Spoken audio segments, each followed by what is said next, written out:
Hello students, how are you? I hope you all are fit and fine. So dear students, as you all know that we are studying chapter 3 Deep Water in your Flamingo main reader book written by William Douglas. So this is the fourth video on this lesson. So before moving ahead, let us discuss what we have discussed as of now in this story, what we have read as of now. Then we will be continuing, and today we will finish this lesson. So as of now we have seen that in this story, in this lesson, William Douglas shares a very terrible experience of his life. He tells us that when he was 3 or 4 years of when he was 3 or 4 years old, he went to California beach with his father. He went to a beach in California with his father. When he and his father were standing at the beach, then waves, the forceful waves knocked Douglas down.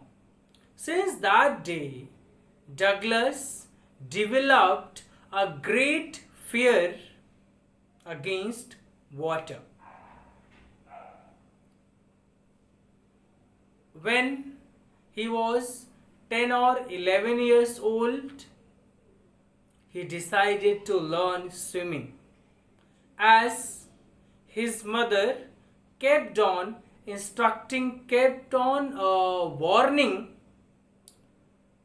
against Yakima River, as she was worried and she did not want him to go Yakima River. That is why she told Douglas that Yakima River was a treacherous river, a very dangerous river, and he kept on talking each drowning incident which took place in Yakima River. Later, when he felt that he should learn how to swim, he decided to go to YMCA pool and learn swimming. He started going to YMCA pool by imitating other boys, those who used to come there to learn how to swim, by aping, by copying, by imitating those boys. He started learning swimming. He considered YMCA pool was a safe place because it was less deeper at the shallow end, and at the deeper end it was just 9 feet deep. One day, a terrible accident took place. A big bruiser boy of 18 years came and threw Douglas to the deeper end of the pool. So later we have seen in the story how he was saved from nearly drowned. He was saved from nearly dead. He shared his experience of drowning. He landed in a sitting position. He decided when he would go to the bottom, he hit the bottom and come upwards. Then by paddling, he would reach to the edge of the pool. He decided to do it. He tried it 3 times, but he was unsuccessful. So finally, he got dizzy, he got unconscious, and then when he came into conscious, he found that he was laying uh, and someone was pushing his back and saying that the boy was uh, saved from nearly dead. The boy was nearly dead. And the boy who threw Douglas there was standing there, and he told that I was just fooling him. I was just making fun of him. So when Douglas reached home, he could not forget this accident for many years. For it became a very terrible experience. He had a great panic, tremendous panic. A tremendous panic seized Douglas. Now Douglas was afraid of water. It spoiled his trip for fishing and other water sports, other water adventurous sports. Later, he decided to learn swimming by hiring an instructor. So he hired an instructor and finally learned how to swim. When he had learned how to swim, even though sometimes that old fear came back and seized him, but gradually he became confident. Now he could swim in the pool. So let's see what happened next in the story. So I hope you all have taken out your book, and you all have opened your book at page number 28. This went on until July. So the terror which sometimes seized him, it continued till July. But I was still not satisfied. So when he was swimming in the pool, he was able to swim as he gained confidence, but he was not satisfied. I was not sure that all the terror had left. He was not sure whether all the terror had left. So I went to Lake Wentworth in New Hampshire. So that is why he, in order to check whether he completely overcame the fear or not, so he went to the Lake Wentworth in New Hampshire.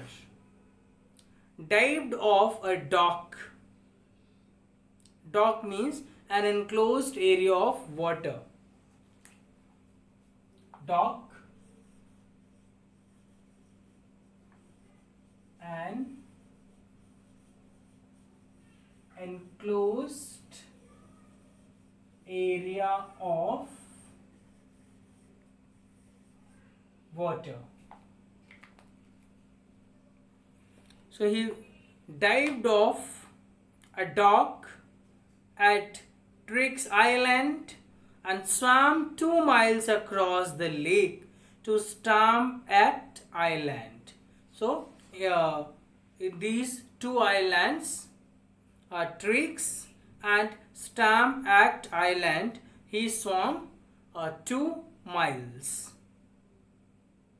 I swam the crawl, breast stroke, side stroke and backstroke.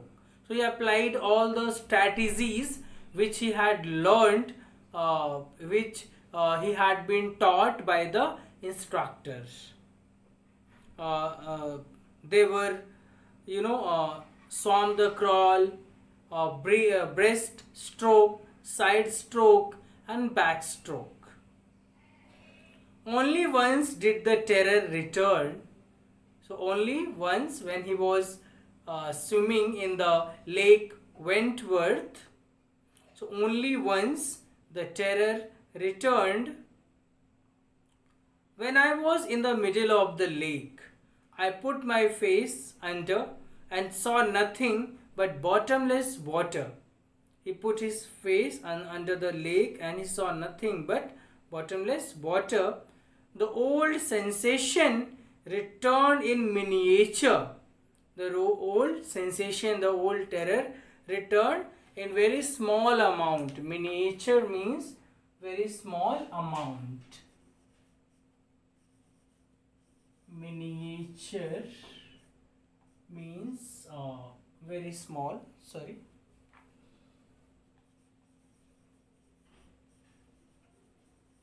Okay, so when he was swimming in the lake Wentworth, his old terror came back in a very small amount.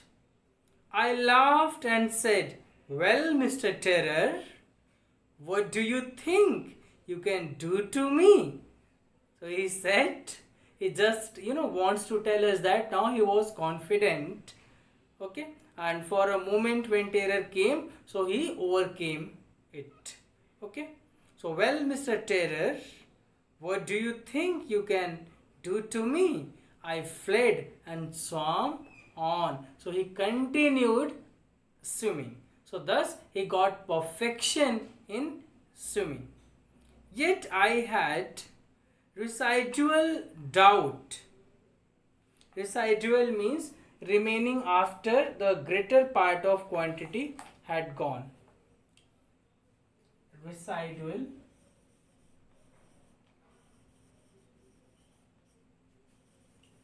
remaining after greater part had gone. Okay, so yet I had residual doubts, yet he had some doubts regarding he had got the perfection or not. Most part of the fear had gone, but still he had doubt. At my first opportunity, I hurried west, went up the Titan and Conrad Meadows, up and Conrad Creek Trail to Midday Glaciers, and camped in the high meadow by the side of warm lake. So he got in his first opportunity, he hurried west, went up the Titan to Conrad Meadows up and Conrad Creek Trail to Midday Glacier. So thus he was, these are the places from where to where he was swimming in the Lake Wentworth.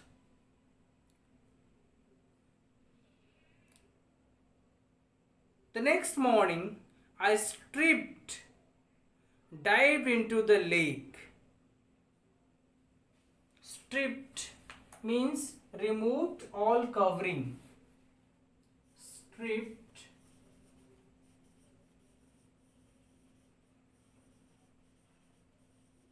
removed all covering.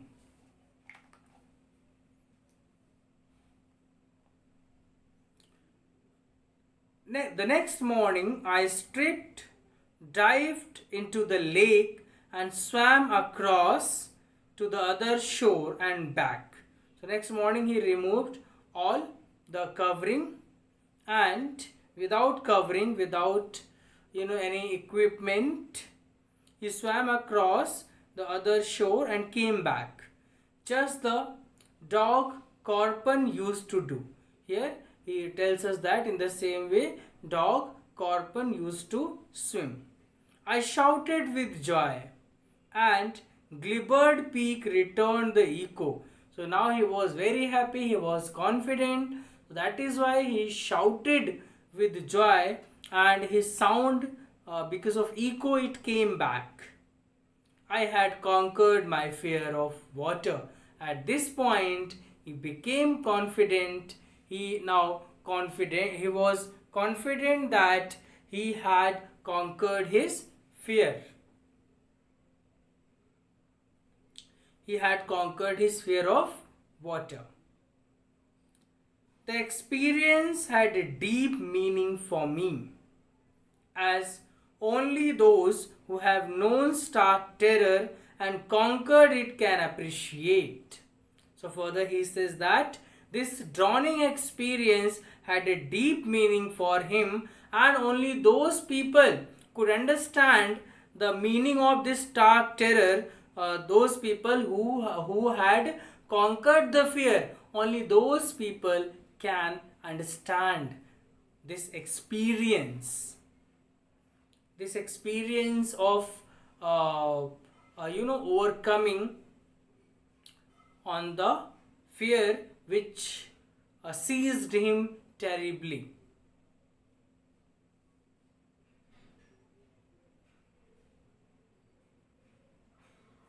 In death there is peace. So what he had experienced, in death there is peace, there is terror only in the fear of death. So he said, as we have seen when he was drowning, so at the last moment he was feeling sleepy, he was feeling drowsy. So that is why out of his experience he tells us that in death there is peace, there is terror only in the fear of death. As Roosevelt knew when he said, all we have to fear is fear itself. So all we have to fear is fear itself, because only fear in fearing. In the death there is a quietness, there is a peacefulness. Because I had experienced both the sensation of dying and the terror that fear of it can produce. The will to live somehow grew in intensity.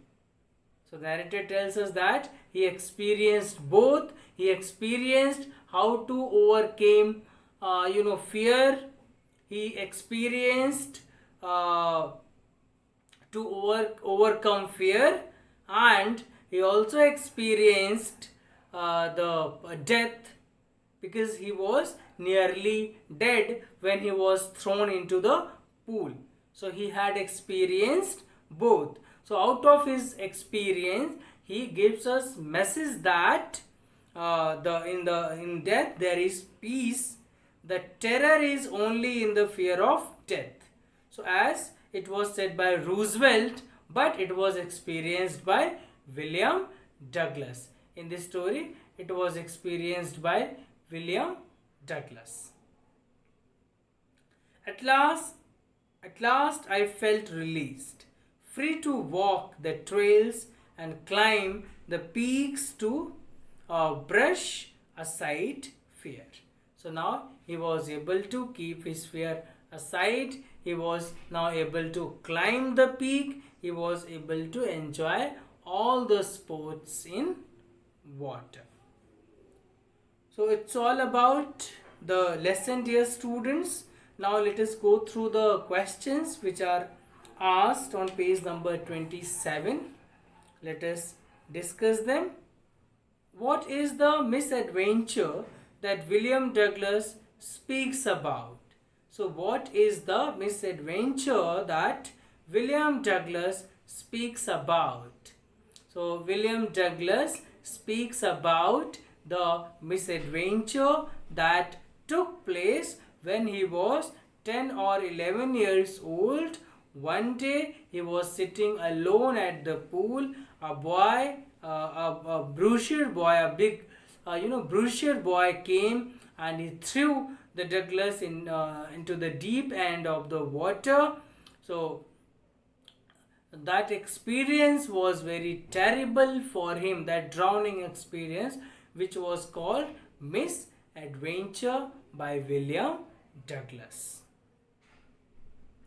What were the series of emotions and fears that Douglas experienced when he was thrown into the pool? What plans did he make to come to the surface? So when he was thrown into the pool, gradually we have seen he started feeling drowsy, he started feeling dizzy.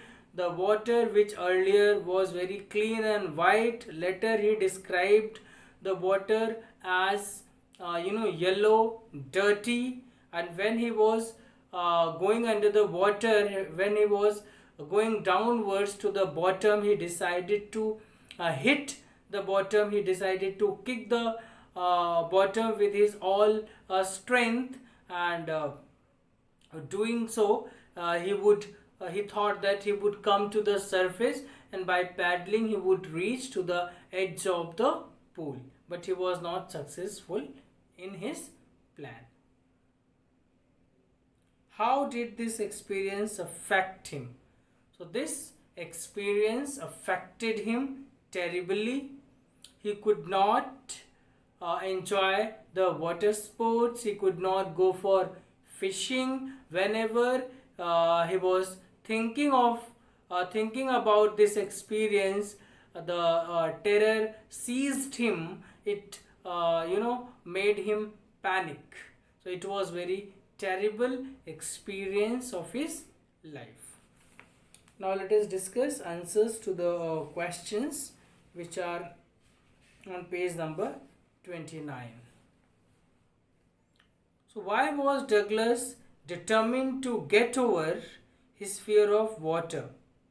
So Douglas was determined to get over his fear of water because it was spoiling his water sports. It was spoiling his trips to water, his trips for fishing and other enjoyments which he could do in the water.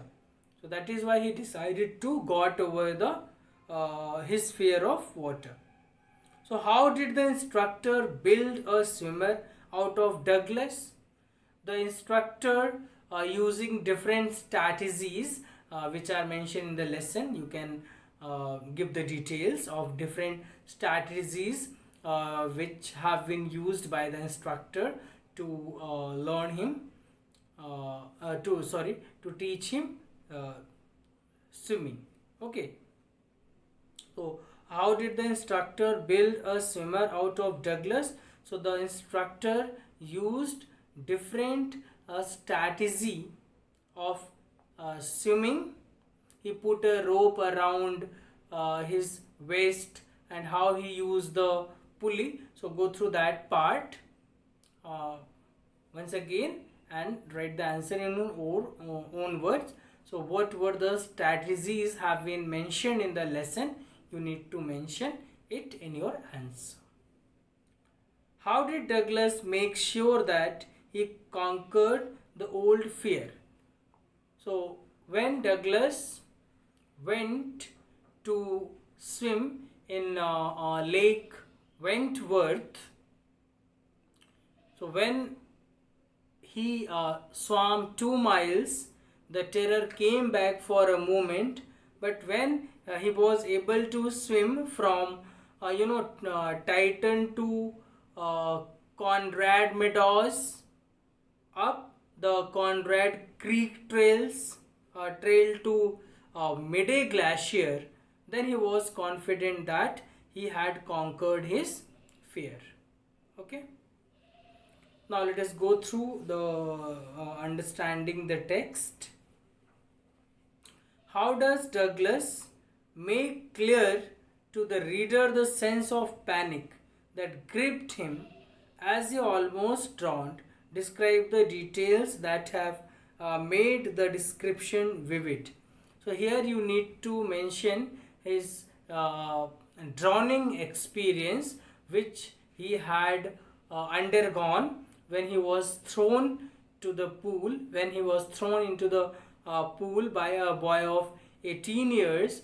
So the whole episode you need to mention how he planned that when he would touch the bottom, he would kick with his full strength, then he would come to the surface.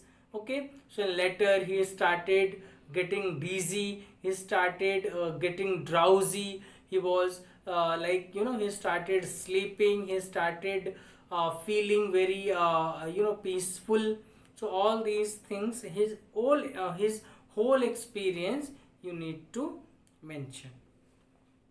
How did Douglas overcome his fear of water? So here also, as it is long answer type question, so you need to mention all. Douglas had hired an instructor to teach him how to learn swimming. The instructor used different swimming strategies and taught him how to swim.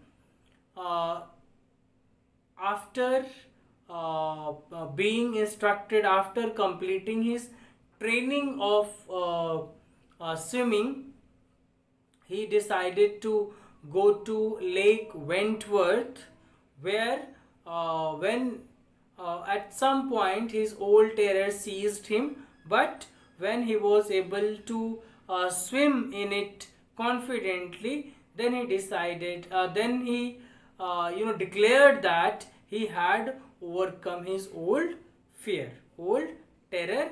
Now he was free of fear and he could swim confidently.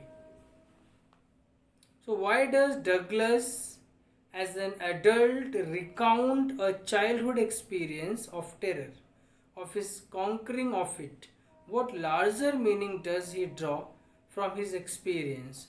So, simply, Douglas, through his experience, he wants to tell us that if one has dedication and determination, and easily one can get success, one can reach to his or her goal if he is dedicated and he is determined. So determination, dedication and consistency plays a very important role in getting success. In the same way as William Douglas, after undergoing such horrible experiences, he did not give up. He hired an instructor, learned swimming, and finally he was able to enjoy all the sports, fishing which he wanted to enjoy in water. Okay, because of fear, his water trips were being spoiled. So due to fear, he dared not to go there, but he did not give up. Okay, so his determination and dedication and consistency made him able to overcome his fear. In the same way, in our life, we must get inspired by this experience of William Douglas. Now the next question, page number 30. Thinking about the text, all we have to fear is fear itself. Have you ever had a fear that you have now overcome? Share your experience with your partner. So you must write this answer in your own words. Actually, not this answer. You must write answers to all the questions in your own words. Second one, find and narrate other stories about conquest of fear and what people have said about courage. For example, you can recall Nelson Mandela's struggle for freedom, which you read in your class 10th. His perseverance to achieve his mission to liberate the oppressor and the oppressed, as depicted in his autobiography, The Story We Are Not Afraid to Die, which you have read in class 10th, is an apt example of how courage and optimism helped a family survive under the direst stress. Okay, so must go through all the questions, dear students, and write their answers in your own words. So thank you for watching this video. See you tomorrow, and we'll discuss a new lesson in my next video.